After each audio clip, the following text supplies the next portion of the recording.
Pemirsa, calon wakil gubernur Jakarta nomor urut 3 Rano Karnato Sidul menerima pengurus DPD Konfederasi Serikat Pekerja Seluruh Indonesia KSPSI Jakarta. Sidul diingatkan kembali soal kesejahteraan kaum buruh atau pekerja.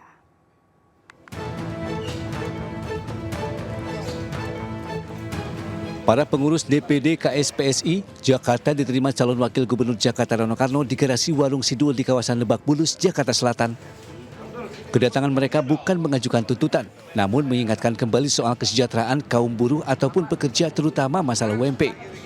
Pada kesempatan itu, Dul berjanji akan mengembalikan hak-hak para buruh.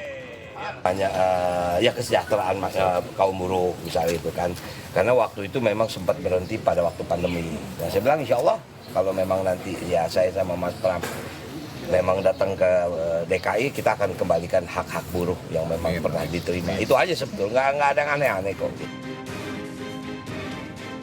Hujan lebat yang kembali mengguyur kota Jakarta menimbulkan beberapa titik tergenang banjir. Kondisi ini menjadi perhatian bagi calon gubernur Jakarta yang saat ini sedang berkompetisi di Pilkada 2024. Dharma Pongrekun, calon gubernur Jakarta, menanggapi isu ini dengan menyebut penanganan banjir di Jakarta harus terlebih dahulu menyelesaikan akar penyebab dari terjadinya banjir tersebut. Genangan ini kan akibat yang harus kita pikirkan selalu apa penyebabnya.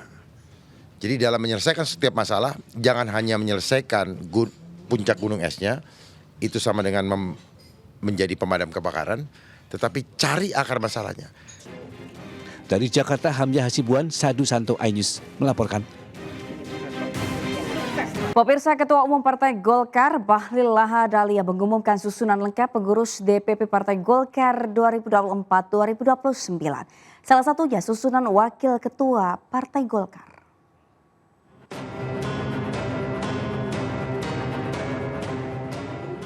Pengumuman ini disampaikan Bahlil di kantor DPP Partai Golkar Jakarta Kamis sore. Pemilihan pengurus ini atas pertimbangan berbagai aspek. Selain itu, Bahlil menyebut susunan kepengurusan juga memperhatikan masukan dari organisasi hingga organisasi sayap Partai Golkar. Dalam kesempatan ini, Bahlil mengumumkan posisi Wakil Ketua Umum, Ketua Bidang hingga Sekretaris Bidang DPP Golkar. Sementara isu Jokowi jadi kader Golkar itu tidak benar. Sampai dengan hari ini kami menyampaikan bahwa nama Bapak Presiden nomor 7, Presiden yang ke-7, yaitu Bapak Presiden Jokowi tidak dalam kepengurusan baik Dewan Kehormatan, Dewan Pembina maupun dalam struktur. Pemirsa, debat publik kedua pemilihan Gubernur Sumatera Utara berujung ricuh hingga keluar arena debat. Bahkan mobil calon Gubernur Sumatera Utara nomor urut 1 Bobi Nasution dilempar orang tidak dikenal usai keluar dari lokasi debat.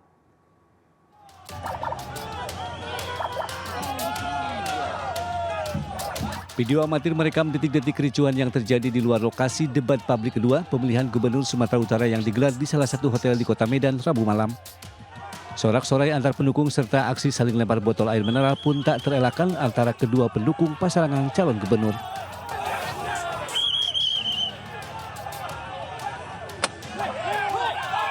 Keadaan semakin ricuh saat calon gubernur Sumatera Utara Bobi Nasution keluar dari lokasi lantaran mobil yang ditumpangi bersama istrinya Kahiyang terkena sasaran pelemparan. Tidak diketahui siapa pelaku dari pelemparan mobil menantu Jokowi tersebut dan beruntung tidak ada yang terluka. Namun demikian, atas insiden pelemparan itu tim hukum Bobi Surya resmi melaporkannya ke Mapolrestabes Medan. Menurut Ketua Tim Pemenangan Bobi Surya, Hinca Panjaitan, pelaporan dilayangkan agar pemilu berjalan dengan damai. Mengapa harus dilaporkan gitu ya? Supaya pemilu damai ini, pemilu kita ini damai, riang gembira dan beradu gagasan dan konsep lah. Dan kepada siapapun kita, supporternya, ayo sama-sama kita dukung paslon kita dengan baik pada substansinya, bukan pada hal-hal yang di luar substansi itu. Dalam insiden tersebut, Hinca membantah pihaknya maupun pendukung Bobi Surya juga terlibat dalam aksi saling lempar dengan supporter Edi Hasan. Dari Medan, Sumatera Utara, Ahmad Ridwan Nasution, iNews melaporkan. Presiden Prabowo Subianto membuka Rakornas Kepala Daerah dan Forkopimda tahun 2024. Prabowo memberi arahan langsung kepada para kepala daerah dan seluruh pimpinan lembaga.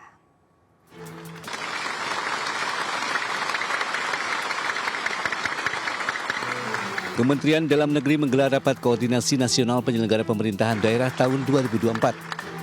Rakornas ini dibuka Presiden Prabowo Subianto dan dihadiri Menteri Kabinet Merah Putih, seluruh kepala daerah dan forum koordinasi pimpinan daerah se-Indonesia. Presiden Prabowo Subianto juga memberikan pengarahan langsung kepada para peserta Rakornas secara tertutup. Tahun ini Rakornas Forkopimda 2024 memiliki tema implementasi Asta Cita menuju Indonesia Emas 2045. Komisi 7 DPR RI menyambut baik langkah pemerintah yang menerbitkan Peraturan Pemerintah atau PO nomor 47 tahun 2024 tentang penghapusan utama UMKM.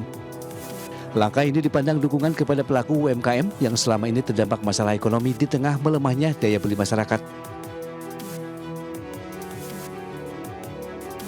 Tak hanya itu, Komisi 7 juga bakal mengawal aturan baru tersebut untuk memastikan hanya pelaku UMKM yang benar-benar layak mendapatkan bantuan penghapusan piutang.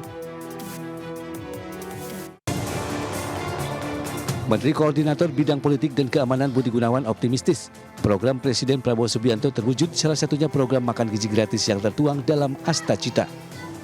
Budi mengatakan program makan gizi gratis memiliki relasi positif dengan meningkatkan kecerdasan intelektual atau IQ. Budi mengutip hasil riset yang diterbitkan The Economist pada Juli 2024 yang menyebut bahwa makan bergizi gratis mampu meningkatkan IQ anak sebesar 15 poin.